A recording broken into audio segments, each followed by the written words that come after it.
Hello students, आज शुरू करते हैं हम माइक्रो इकोनॉमिक्स का लागत विश्लेषण, इंग्लिश में बोलते हैं कॉस्ट एनालिसिस। जो हमारा लागत विश्लेषण है, किसी भी वस्तु का अगर हम उत्पादन करते हैं तो हमें उत्पत्ति के साधन प्रयोग करने पड़ते हैं और उन उत्पत्ति के साधनों को कुछ भुगतान करना पड़ता है। वो जो हम भुगतान कर रहे हैं वही क्या होता है? लागत होता है। उत्पादक द्वारा उत्पादन में प्रयुक्त समस्त आगत का मतलब होता है हमारे इनपुट का मतलब जो भी प्रोडक्शन कार्य को करने के लिए हमें आदाएं यूज़ करनी पड़ी हैं, जो भी फैक्टर्स यूज़ करने पड़े हैं जिनका हमने भुगतान किया है, उन सभी को दिया जाने वाला पुरस्कार उत्पादन लागत कहलाता है। जो उत्पादक उत्पत्ति के साधनों को जो भुगतान करता है वही क्या होता है? उसका लागत होती है, वही उसकी कॉस्ट होती है। अगर कॉस्ट को हम डिवाइड करें, क्लासिफिकेशन करें कॉस्ट का, तो 3 टाइप की हमारी कॉस्ट हो जाएगी या लागत हो जाएगी। फर्स्ट इज मौद्रिक लागत, मॉनेटरी कॉस्ट। सेकंड इज वास्तविक लागत, रियल कॉस्ट। थर्ड इज अवसर लागत, अपॉर्चुनिटी कॉस्ट।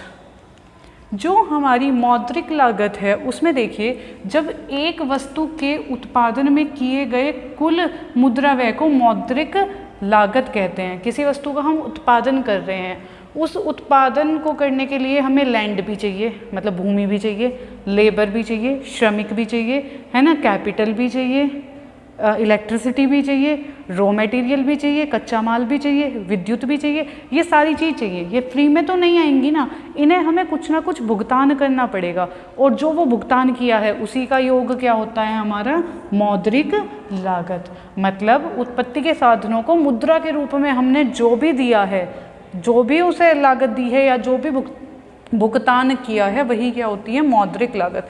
मौद्रिक लागत को हम 2 भागों में आगे डिवाइड करते हैं। एक होता है स्पष्ट लागतें, दूसरा होता है अस्पष्ट लागतें। स्पष्ट लागत को हम एक्सप्लिसिट कॉस्ट कहते हैं। अस्पष्ट लागतों का दूसरा नाम होता है सन्निहित लागतें, इम्प्लिसिट कॉस्ट। देखो, स्पष्ट लागतों का मतलब है ये उत्पादक की वो लागतें होती हैं जिनका वो स्पष्ट रूप से भुगतान करता है। किसी दूसरे व्यक्ति को जब स्पष्ट रूप से भुगतान कर रहा है वो क्या होती हैं? स्पष्ट लागतें। सपोज करो मैं अगर प्रोडक्शन कर रही हूँ, मैंने लेबर लगाया, मजदूर लगाया, उसे जो भुगतान किया वो क्या था? मेरा प्रत्यक्ष लागत या एक्सप्लिसिट कॉस्ट। जैसे कच्चे माल पर व्यय, रॉ मटेरियल लाऊंगी तो मुझे भुगतान दूसरे व्यक्ति को करना पड़ेगा। मजदूरी जो मैंने लेबर हायर करा है उसकी मजदूरी मुझे देनी पड़ेगी, दूसरे को देनी है।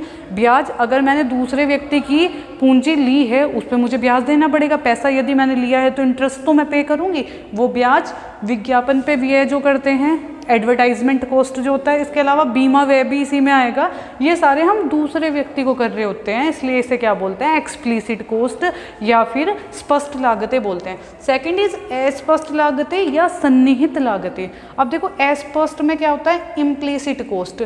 हम इसमें कोई प्रत्यक्ष भुगतान किसी दूसरे व्यक्ति को नहीं कर रहे होते हैं। जैसे मैं अगर अपनी ज़मीन पे प्रोडक्शन कर रही हूँ, मैं ही उत्पादक हूँ और मैं अपनी ज़मीन पर ही उत्पादन कर रही हूँ, तो उस ज़मीन का जो वो होता है रेंट, वो मुझे किसी और को देने नहीं जाना, इसलिए वो क्या है? वो मेरी अस्पष्ट लागत है। मैं खुद भी मजदूरों की तरह या मैं खुद भी काम कर रही हूँ, उसके लिए मुझे किसी को मजदूरी देने नहीं जाना पड़ रहा, तो वो क्या है? मेरी अस्पष्ट लागत है। अगर सपोज करो मैं खुद की पूंजी जो मैंने पहले से जोड़ रखी थी उसे व्यापार में लगा रही हूँ, उससे उत्पादन कर रही हूँ, तो उसके लिए भी मुझे किसी को देने नहीं जाना पड़ रहा पैसा, वो भी मेरी क्या है? अस्पष्ट लागत है। तो आपको समझ में आ गया होगा, स्पष्ट लागतों का मतलब है प्रत्यक्ष भुगतान जो किसी दूसरे व्यक्ति को किया जाता है, और अस्पष्ट लागतों का मतलब है वो भुगतान जो उत्पादक को प्रत्यक्ष रूप से नहीं करना होता, वो अपनी स्वयं की जितनी भी उसकी सेवाएं हैं उनके फलस्वरूप कॉस्ट तो आती है, लागत तो आती है, उसकी खुद की सेवाओं का वो एक तरह से लागत होती है। अब देखो, दूसरा होता है वास्तविक लागत। वास्तविक लागत को रियल कॉस्ट कहते हैं। अर्थशास्त्र में वास्तविक लागत का बहुत ज़्यादा महत्व नहीं है। बहुत ज़्यादा महत्व इसलिए नहीं है क्योंकि ये जो वास्तविक लागत होती है ये व्यक्तियों द्वारा अनुभव की जाती है। तो अनुभव को हम मौद्रिक मूल्य नहीं निकाल सकते या मुद्रा में व्यक्त नहीं कर सकते, इसलिए वास्तविक लागत या रियल कॉस्ट को बहुत ज़्यादा महत्व जो है वो नहीं दिया जाता। अब देखो, मार्शल कहते हैं वास्तविक लागत के लिए, एक वस्तु के उत्पादन में समाज के विभिन्न वर्गों द्वारा किया गया प्रयत्न एवं त्याग, जो सेक्रीफाइस है वास्तविक लागत कहलाता है। किसी वस्तु का उत्पादन करना है, उस उत्पादन के लिए समाज को त्याग करना पड़ता है। त्याग क्या करना पड़ता है? उत्पादन हो रहा है, पोल्यूशन भी हो रहा है, साथ ही साथ उत्पत्ति के लिए हमने जो रॉ मटेरियल लगाया वो इस प्रोडक्शन में लग गया, तो दूसरी चीज़ दूसरी जगह भी वो रॉ मटेरियल या कच्चा माल प्रयोग हो सकता था, वहाँ पर नहीं हुआ तो वहाँ पर भी सेक्रीफाइस हुआ है। जो वो सेक्रीफाइस किया है समाज ने वही क्या कहलाता है? वास्तविक लागत कहलाता है। सपोज कीजिए अगर हम कोई उत्पादन कर रहे हैं, उससे प्रदूषण फैल रहा है, तो सामाजिक लागत भी सही कहते हैं और वास्तविक लागत भी सही कहते हैं। तो वास्तविक लागत क्या होगी? वो जो नुकसान हुआ है वही क्या है? हमारी वास्तविक लागत है। अब इसे सामाजिक लागत भी, सोशल कॉस्ट भी कहते हैं। कष्ट, त्याग और अनुभव, ये तीनों ही चीज़, कष्ट, त्याग और अनुभव, इन्हें हम अनुभव तो कर सकते हैं, कष्ट त्याग को हम अनुभव तो कर सकते हैं।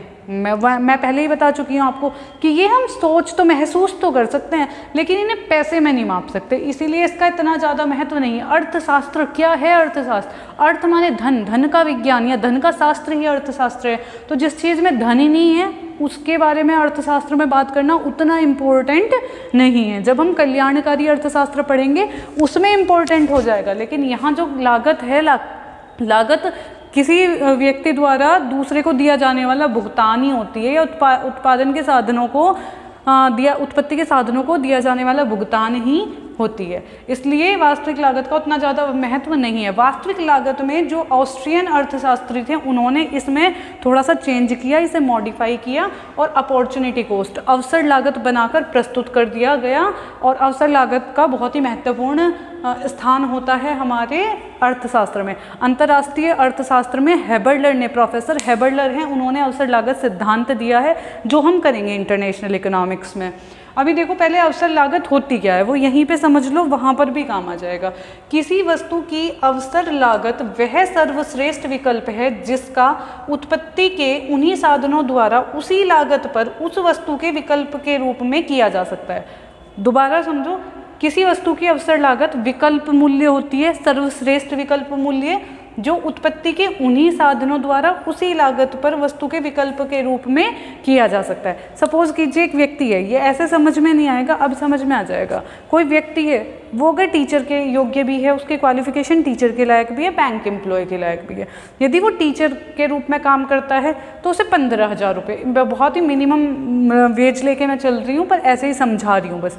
टीचर के रूप में काम करता है तो 15,000 रुपये मिलते हैं। अगर वो बैंक एम्प्लॉय के रूप में काम करता है तो उसे 14,000 रुपये मिलते हैं। और सपोज कीजिए वो बैंक एम्प्लॉय के रूप में काम कर रहा है जबकि वो 15,000 के लायक है, लेकिन वो 14,000 पर काम कर रहा है, तो उसकी जो अपॉर्चुनिटी कॉस्ट है उसे, अगर वो यहाँ जाता, यदि वो हमारा बैंक एम्प्लॉय ना रह के टीचर में जाता या टीचर के प्रोफेशन में जाता, तो उसे क्या मिलता? 1,000 रुपये ज़्यादा मिलते। 1,000 रुपये ही क्या है? उसका अपॉर्चुनिटी कॉस्ट है। मतलब जो सर्वश्रेष्ठ विकल्प हमें मिल सकता है उसका त्याग करके यदि हम किसी दूसरे पर काम कर रहे हैं, दूसरे प्रोफेशन में हैं, तो वही क्या होती है? हमारी अवसर लागत। जैसे एक लैंड है, सपोज कीजिए एक लैंड है, इस पर राइस भी पैदा हो सकता है, चावल भी पैदा हो सकता है और गेहूं भी पैदा हो सकता है, और हम इस पर केवल और केवल गेहूं का उत्पादन करते हैं, हम चावल का उत्पादन नहीं करते। और चावल हो सकता है, गेहूं तो जो वीट है हमारा वो 500 क्विंटल हो रहा है,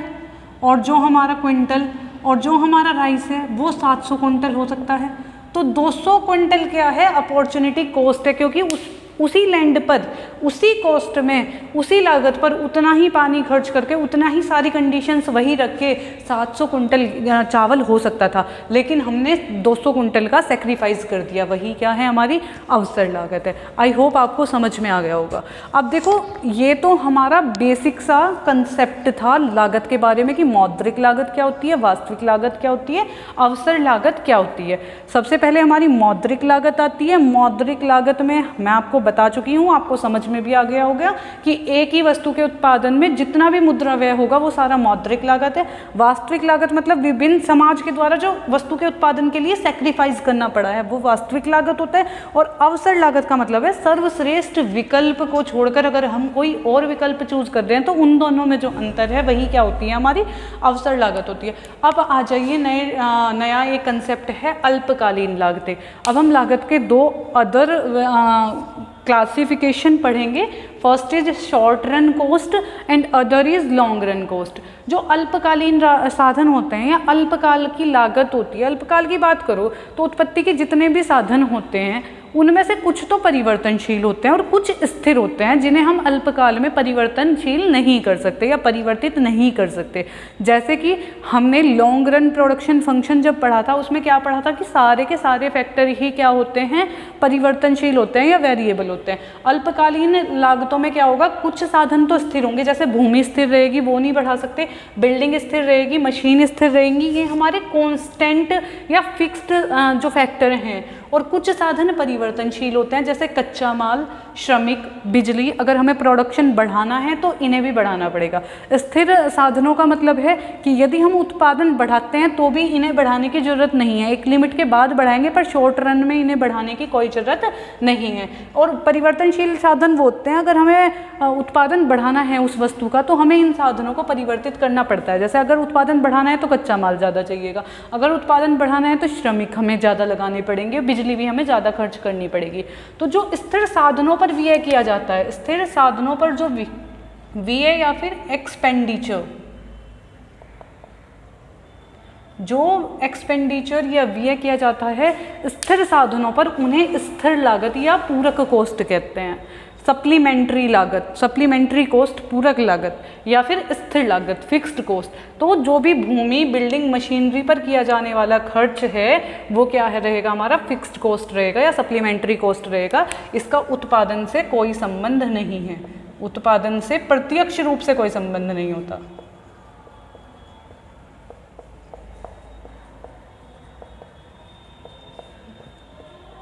यदि उत्पादन बढ़ता भी है तो ये अल्पकाल में स्थिर रहते हैं।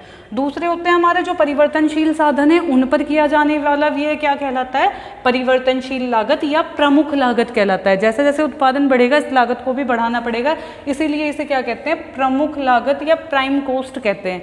भाई ये क्वेश्चन बार बार पीजीटी नेट वगैरह में भी पूछा जाता है कि सप्लीमेंट्री कॉस्ट किसे कहते हैं, तो सप्लीमेंट्री कॉस्ट को ही फिक्स्ड कॉस्ट कहते हैं, या फिक्स्ड कॉस्ट को ही, या स्थिर साधन जो होंगे हमारे उन्हीं पर किया जाने वाला व्यय क्या है, हमारा सप्लीमेंट्री कॉस्ट या पूरक लागत है। और परिवर्तनशील लागत के साथ क्या लिखा हुआ है यहाँ पर, प्रमुख लागत। जो ये हमारा प्रमुख लागत है, प्राइम कॉस्ट है, ये याद रखना, परिवर्तनशील साधन को कहते हैं। ये उत्पादन का महत्वपूर्ण या प्रमुख कंपोनेंट होता है, क्योंकि अगर उत्पादन बढ़ाना है तो हमें इसे ही बढ़ाना पड़ेगा, इसीलिए इसका नाम क्या है, प्राइम कॉस्ट है। ठीक है, दो तरह की कॉस्ट पता चल गई। तो कुल उत्पादन लागत क्या होती है, स्थिर लागत प्लस परिवर्तनशील लागत। हमने स्थिर और परिवर्तनशील जान लिया, इन दोनों को जोड़ देते हैं तो हमें क्या मिल जाता है, कुल उत्पादन लागत। ठीक है, टोटल प्रोडक्शन कॉस्ट होता है, टोटल प्रोडक्शन कॉस्ट, पर टीसी से हम डिनोट करते हैं या दिखाते हैं, बराबर कुल स्थिर लागत, टोटल फिक्स्ड कॉस्ट, टोटल